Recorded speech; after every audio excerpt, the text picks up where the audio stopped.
Hey everybody, it's Cthulhu Luigi, and let's get into the Cave of Flames.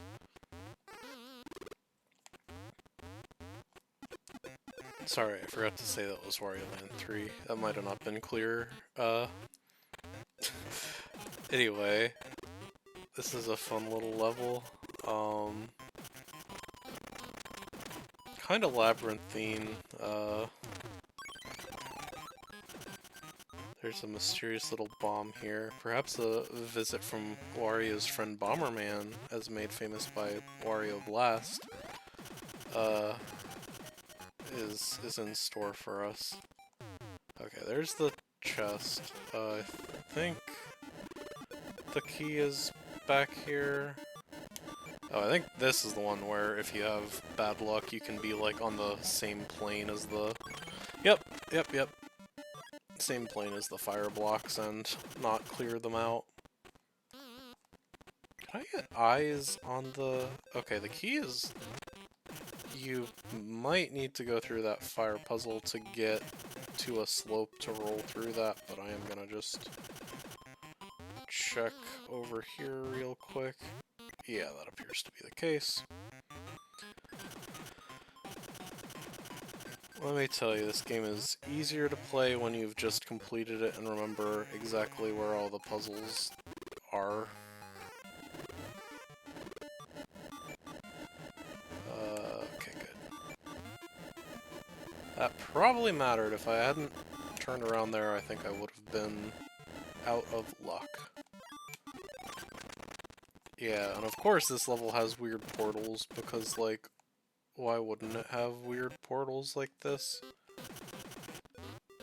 This is to check that you know how to throw enemies with the charge throw, I think. I don't know why this was how they chose to check that you know how to do that, but it works. Why does the Cave of Flames have random enemy dispelling fields that you warp from one side to the other? Well, wouldn't you like to know? Is the chest up here? Or no, it's a little lower. There we go.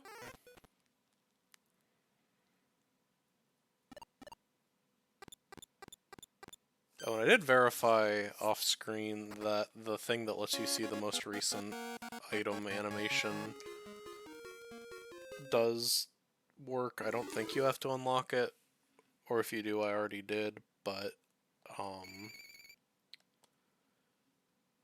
it is irrelevant there because there was only one thing. What does this actually do? Oh, it cleans the ocean, right? Shoutouts to the big bridge for being the only level that you can go all four directions from, I think. So yeah, now you can see there was this door under there the whole time. Yeah, it's sort of interesting how they end up jamming, like, not necessarily 4 sub-areas, but, usually at least 2 non-obvious areas for revisiting levels through little things like that. And of course, even though you would think that the, how do I... Oh, right. I can't remember if I actually had to do that. But, yeah, even though the whole gimmick behind that scepter is, oh, you've cleared up the pollution and now you can see the doors that were in the dirty, inky water, the doors do not exist until you do that. But it is a pretty cool way to make it feel like the levels are bigger than you could have ever known the first time you visited. Towards the end, they kinda start relying on various flavors of there's a weird looking wall in this level and you need this or that item to dissolve or destroy it. Most of those are like optional, I think.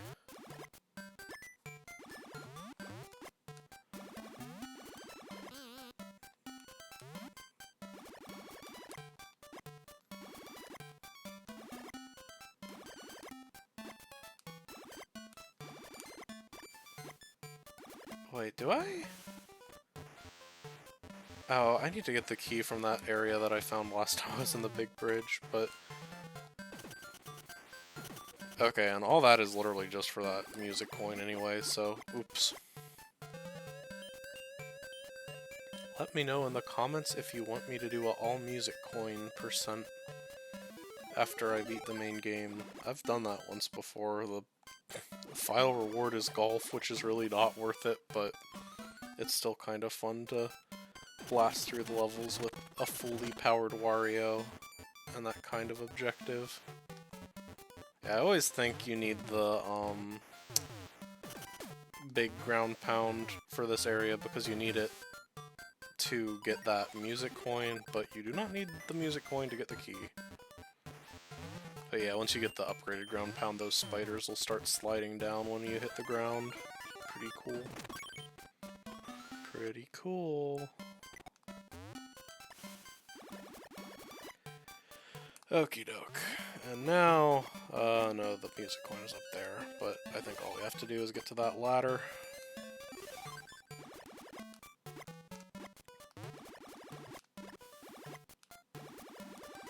And you... Oh, right, you need to... That's why I wasn't remembering it, because it's like kind of an obscure thing. Yeah, so the point of going up there is basically so you can see that that's what that looks like, and know you have to do a crouch jump. The crouch jump puzzles are always spirited in that regard. Yep. Great stuff. I guess technically if you just land on that ledge there, you could also see it and get there just as easily, but more stylish to do it from up high.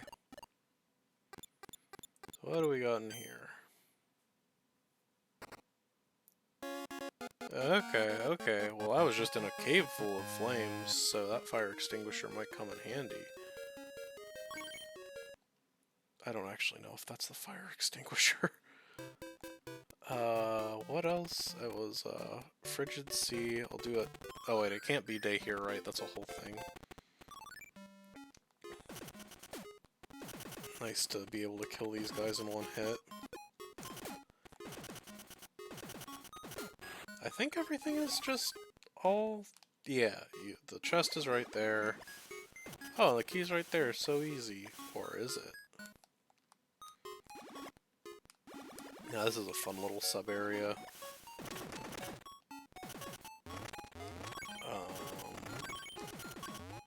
I think I need the high jump to do anything with that. Probably just a music coin. Well, I mean, I don't know why I'm saying it like it's a question. It's definitely just a music coin because I know that you don't need the high jump to get this. Well, I guess it could be nothing or just like a way down that I forgot. But yeah, that switch freezes the water and now you can get the key. Hooray. But with the water frozen, you can't get back to the chest. What will Wario do?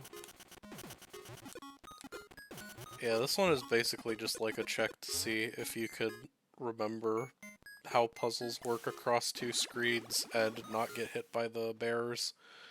I remember spending a really long time on this as a kid. I know that's something I keep saying, but a lot of this stuff seemed more complicated. Oh, a little fire guy. Does that do anything? Yes, it does.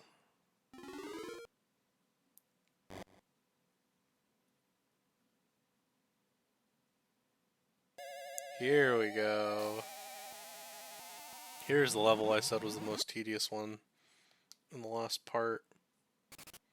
Castle of Illusions. It's not tedious the first time, it's a pretty fun little puzzle, it's just annoying to navigate when you're doing it for later tries. So yeah, you see these, the zombies don't help matters, but yeah. There's just all of these funky little rooms with switches, and the switches alternate the things. That's the gray chest down there, I believe. And I think this first mission is just... that's weird, you have to like bump into it to even properly see it. The camera in this game is actually kind of interesting. Kind of reinforces the clunky Wario feel. But yeah, I think you just climb up to the top, get the key, and go back down there. This one, don't be fooled. The gimmick is that, like, each one of these rooms has a different color of the chests. So the real puzzle is just finding the keys, while the other real puzzle is doing this alternating block platforming thing. Yeah, this room is just, like, copy and pasted in the next one, I think, which is not really a huge problem, but I remember the first time I 100%ed this, I was like, oh, that's kind of boring. I think these two areas are connected, and they only pertain to one of them, and then, like, the other key you get by going to a completely different area of the castle, but that is all for later. I really thought that was gonna get me for a sec, but nope. So yeah, that's cool. It would be nice if you didn't have to do that again for literally every single chest, as you saw, but you technically don't have to do as much of it for the later chest. Okay, how do I actually get here? Do I just ground pound?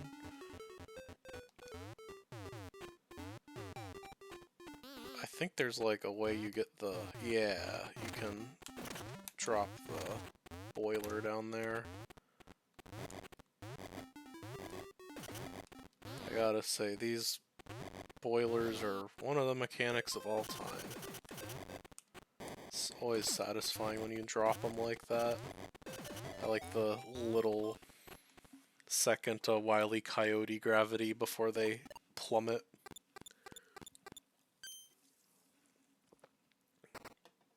Oh, I forgot that was this early. I always remember this is like one of the end game upgrades, but I guess we're approaching the end game. Because yeah, the remaining upgrades are the fast swim, or the strong swim, the big power glove, and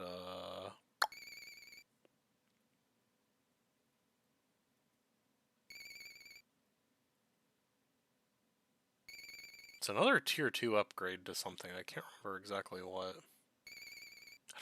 I don't remember like what half of those actually require. Oh, the high jump is the... So yeah, we had seen the tempting little hard block here.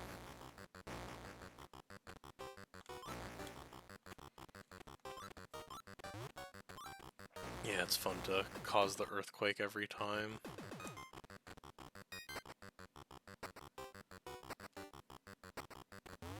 I forget how this area works. I think there's like some trick to it where there's a second... Yeah, there's... Oop. That might have doomed me. Yep. Okay, but it's fine because I needed the key still. Which I guess was up there. I'm worried that people aren't going to think I'm good at Wario Land 3 if I keep this up. Gulp. There we go. And you want these to be off a little bit from each other so you can drop down like this. But that's literally the only time you have to deal with two of them moving at a time, so...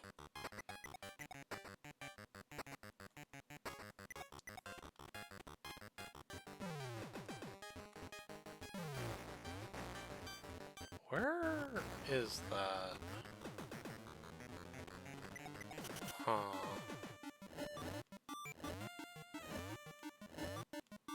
I do appreciate that they, like, have that little pool of water there so you can use that as a fast travel. Okay, so... Not fast travel, but, faster than running.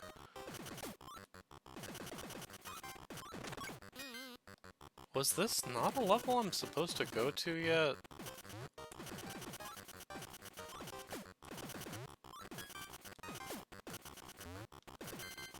Alright, I didn't have the garlic last time I was here.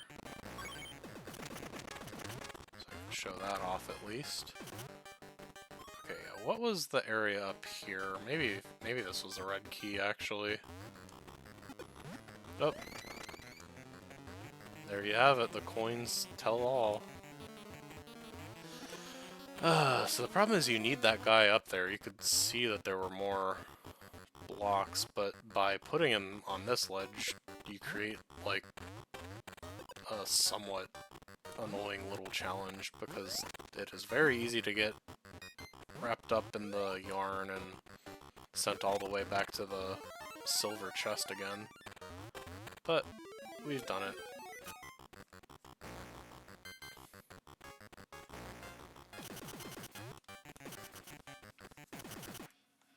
Oop, and you need to do that to actually get out of here, I forgot. Good stuff, good stuff.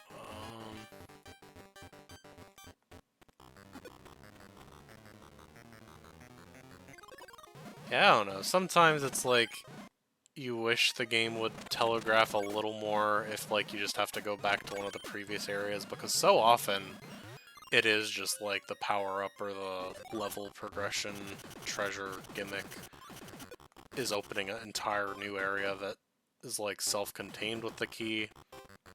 I guess that's most often the case for the, green and blue areas, though. Most of the time, they'll, like, let you, find the red key before you can access the red chest if you're exploring. I just forgot. But here we are.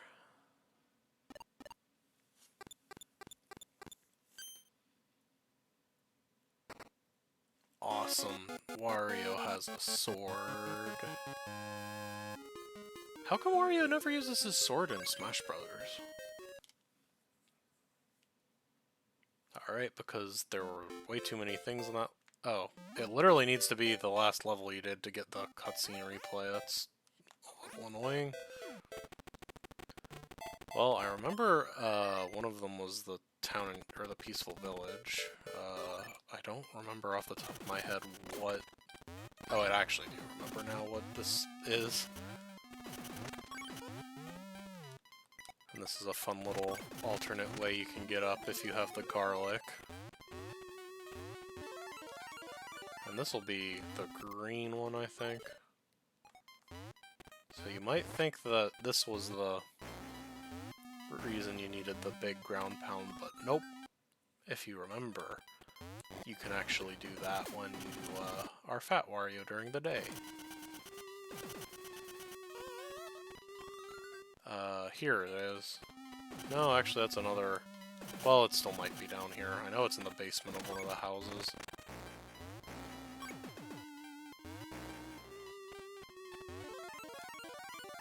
It might be one of the houses you access from the snake area, but... Try one at a time. Good stuff. Here it is, I think. Yep. So, obviously, one of the powers you get from the big ground pound is you can free the frog from Pizza Tower. And then here's what I was alluding to earlier in the Stagnant Swamp. We got... is it this one? Yeah. Another rat robot chase game, and no, it does not even stay stunned any longer with the big ground pound. Where does this throw you out? Okay, yeah, at least it's pretty generous. And now that we have the garlic, breaking through the cracked blocks does not really slow us down.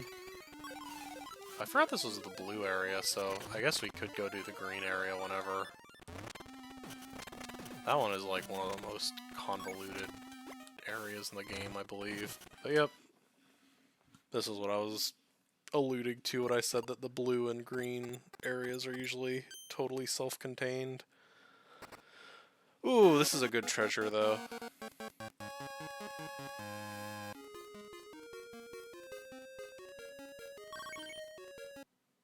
So that adds the third option to the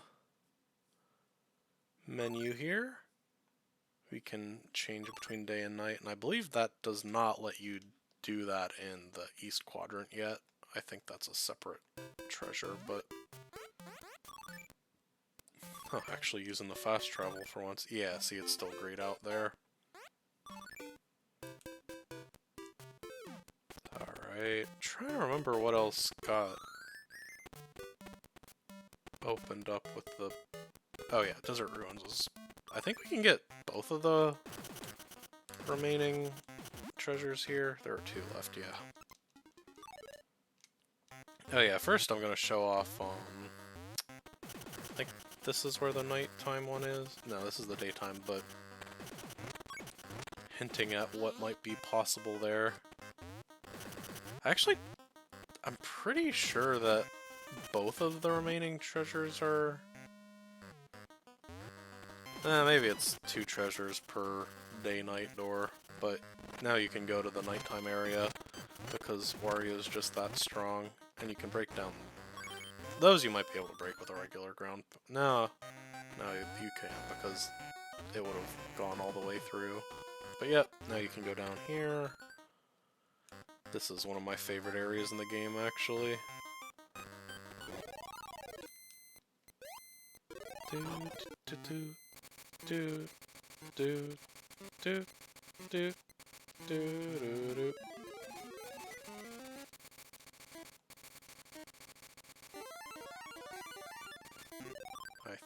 Yeah.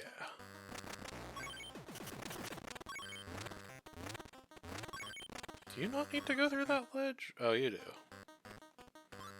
Fun little puzzle. You gotta get this guy down by any means necessary.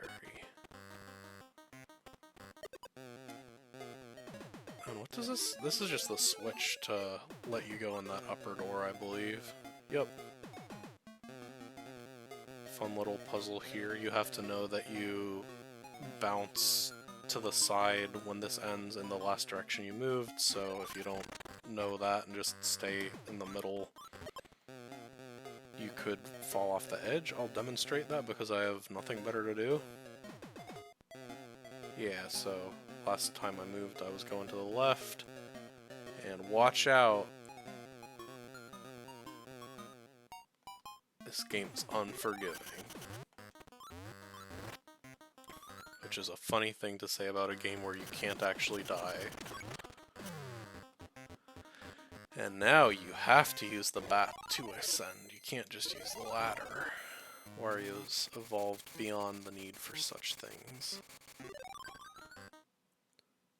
This is just a really funny boss. I like how his hands look like cursors.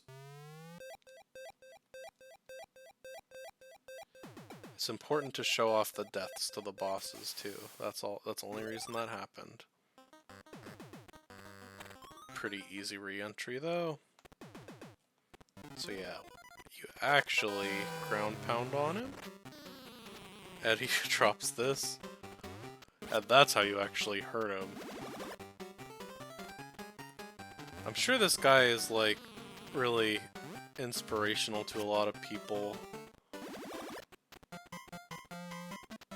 I just like that it's easy and he has a memorable design. I guess he's maybe supposed to be a ghost. I mean, I always thought of him as a balloon man because of, you know. But I don't know why a balloon man would be deep underneath, like, ancient desert ruins. And is that... I can't remember if that's a 2-part item or not. Okay, it is. And now the name of the game is, do I remember which areas I still can go to? So there's multiple things I can do here right now, because I never actually got the treasure from cleaning the water, but I'm like 90% sure that's a crayon, and I can save that for later. I think the green key is in here. Yeah, this is a sort of fun little Mario Brothers arcade-esque scrolling off the side of the screen. But wait, there's a thing in there? Yep, okay. Once again, very straightforward, self-contained sub-area. And this one actually has another layer of sub-area that we can't do anything with yet, but as you may have noticed, there was not a clean warp back to the other side of the room, but it was too dark to see anything in there. Anyway, I think you can skip this first level if you're, like, good at jumping quickly there. Maybe not. You do have a lot of horizontal momentum with this. Aw, it's always nice when you can roll directly into the chest, but, is this the other half of that thing? If it's not, I might have to end the video and go rewatch the... Okay, it is. So yeah, right after getting the thing that lets you change day and night conveniently, got the sun amulet.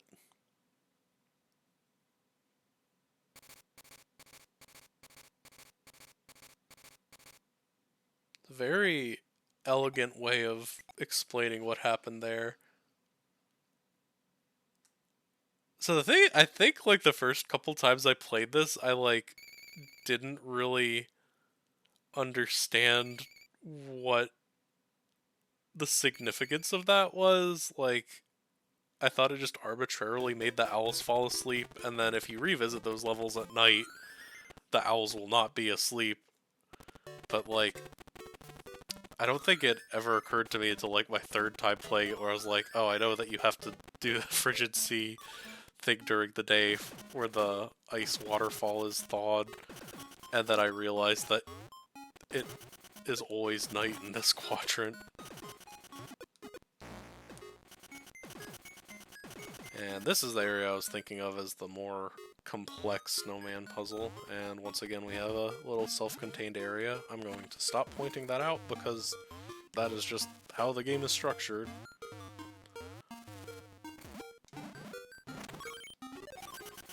I like the snowman theme, but yeah, there's no reason to play around. Well, there's always reason to play, but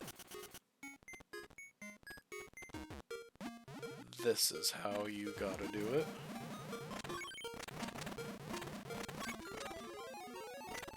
And yeah, if it's not obvious, you just need to be the full-size snowball to break through the darker snow blocks. But that's the end of our Adventures of the Snow Wario until we go for all music coins, I believe. We got a cool UFO. I think I can do one more treasure before calling it. And yeah, because the whole deal is we wanted daytime. Oh, we'll actually get a really good treasure here.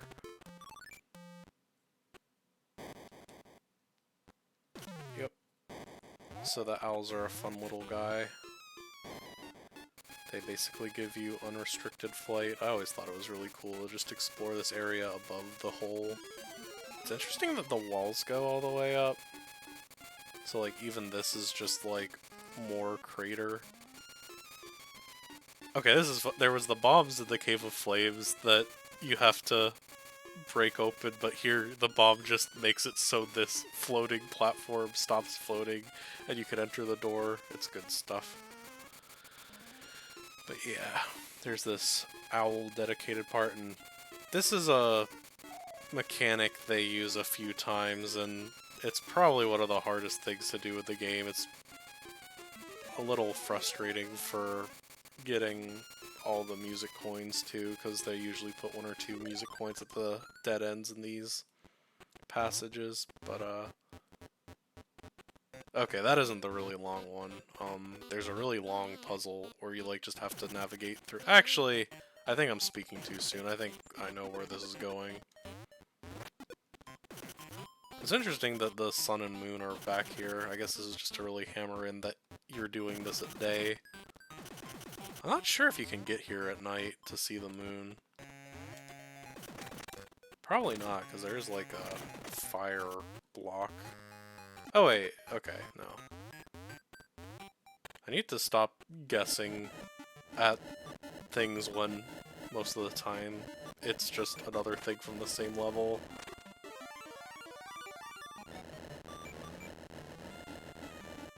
What is this? All these throwy blocks for? Okay, so you can either be really fancy with getting the little guy over there, I think, or you could just wait until you can throw the bears. Although actually you can't throw the bears through a one gap like that, although their hitbox might be big enough that it works. Oh yeah, this is a kind of tricky part. You have to specifically keep Fire Wario in this area where you have to be jumping to go back and forth. Not too difficult once you know the trick, but one of the most challenging Fire Wario puzzles in the game, I think.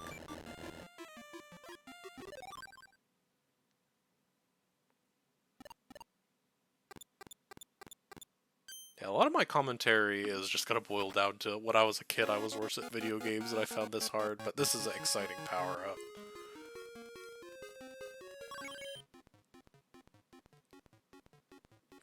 Jump of 3.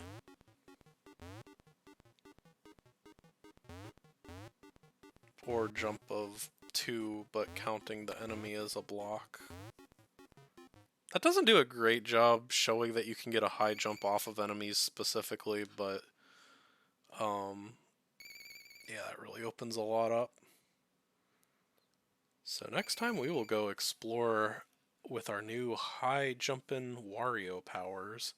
I believe this will be the end of this recording session for those of you interested in keeping track of things like that, but I promise there won't be another 3-month hiatus for that one. Hopefully I will record enough in advance that I can just do like weekly uploads until it's done. Thanks for watching!